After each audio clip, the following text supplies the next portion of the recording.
पर बहुत ध्यान दिया और ये तो उनका जो फर्स्ट टर्म है उसमें ये बिल्कुल साफ हो गया। और जिस तरह से हमारा फॉरेन एक्सचेंज जो करीब $1 अरब था वो बढ़कर कैसे 230 अरब डॉलर से ज़्यादा उन्होंने पहुंचा दिया, ये एक बहुत ही सफल यात्रा रही। उनका जो दूसरा टर्म रहा उसमें उन्होंने खुद कहा कि मेरे दूसरे टर्म में जो सबसे बड़ी बात हुई वो भारत ने जो न्यूक्लियर डील की अमेरिका के साथ वो रही।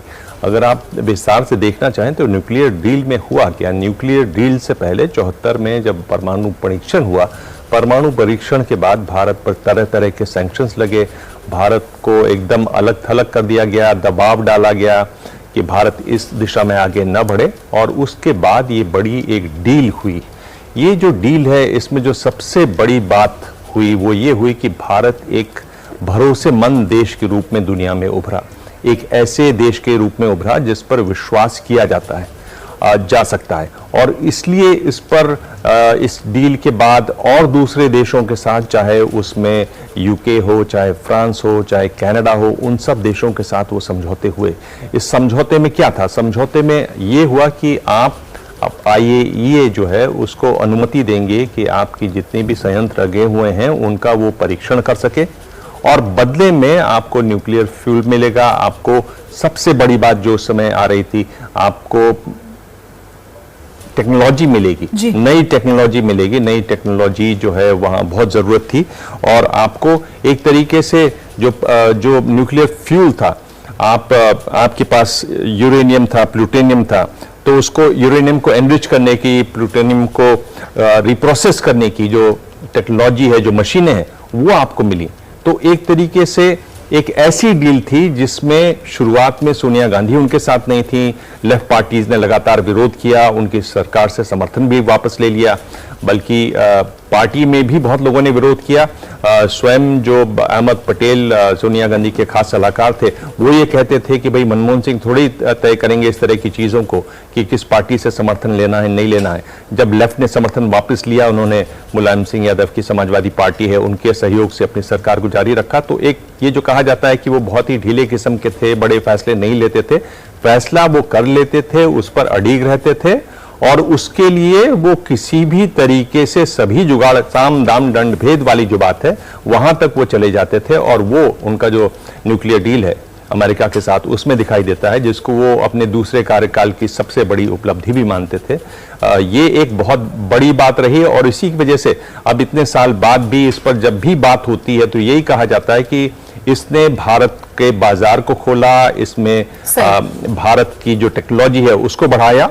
और ये हमने देखा भी और ये दिखाई दे रहा है। ये एक ऐसी उन्होंने एक बात की, ऐसी चाल चली, ऐसा समझौता किया जिसका दूर दूर तक आने वाले सालों तक इसका असर दिखाई देगा। बिल्कुल। और जिस समझौते की आप बात कर रहे हैं उस समझौते को करने के लिए वो जो उनका व्यक्तित्व भले ही शालीन, लेकिन इरादों की मजबूती वो इस रूप में नजर आई। और सत्ता के लिए किसी तरीके का लोभ, किसी तरीके का लालच नहीं। मतलब सरकार अगर दांव पर लगी तो भी देश हित में कदम पीछे नहीं लिए, हिचकिचाए नहीं और देश हित में वो फैसला लिया। चित्रा,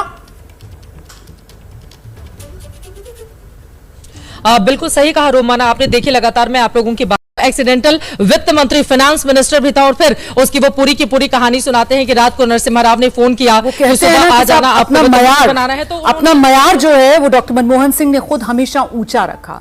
राजनीति की, लेकिन राजनीति नीति में विश्वास रखकर की। राजनीति में कभी अपना मयार गिराया नहीं। कभी राजनीतिक तूतुमे में जो कई बार आपको बहुत से नेताओं की तरफ से सुनने के लिए मिल जाती है, उस तरीके की कभी किसी विवादित टिप्पणी डॉक्टर मनमोहन सिंह की तरफ से की नहीं गई। और जो कम बोलने का यहाँ पर जिक्र हो रहा है, ऐसे में आरबीआई के पूर्व गवर्नर डी सुब्बाराव की तरफ से भी ये बात कही गई कि बोलते बहुत कम थे, लेकिन जब भी बात करते थे तो सारगर्भित बात करते थे। और जिस बात का जिक्र हम लगातार कर रहे हैं कि बराक ओबामा अमेरिका के राष्ट्रपति थे, साल 2010 था, G20 की बैठक थी, टोरंटो जगह थी जहां पर बराक ओबामा की तरफ से इस बात का जिक्र किया गया था कि जब डॉक्टर सिंह बोलते हैं तो दुनिया सुनती है।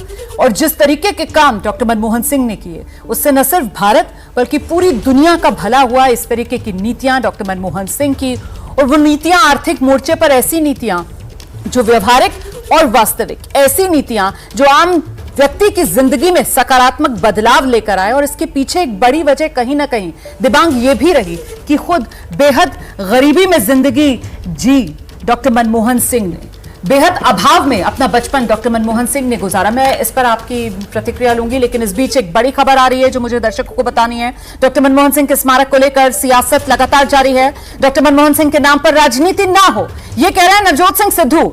अटल जी के साथ ऐसा होता तो कैसा लगता, यह नवजोत सिंह सिद्धू की तरफ से सवाल खड़ा किया जा रहा है। सरकार का बड़ा दिल होना चाहिए, यह कहकर नवजोत सिंह सिद्धू ने सीधे निशाना सरकार पर साध दिया है। तो लगातार बयानबाजी हो रही है। डॉक्टर मनमोहन सिंह के स्मारक को लेकर कांग्रेस पार्टी की तरफ से शिकायत यही दर्ज कराई जा रही है कि जहां अंतिम संस्कार वहीं पर स्मारक क्यों नहीं। आज बड़ा दुखी होकर मुझे ये कहना पड़ता है कि ये सबके साझे होते, जब इंसान चला जाता है ना तो उसके साथ कोई बैर, कोई दुश्मनी सब मिट जाता है, लेकिन यहां पे भी राजनीति चल रही है। मैं आपको एक छोटा सा सवाल करता हूं, वो आप इस देश में सब जगह पहुंचाइए कि अगर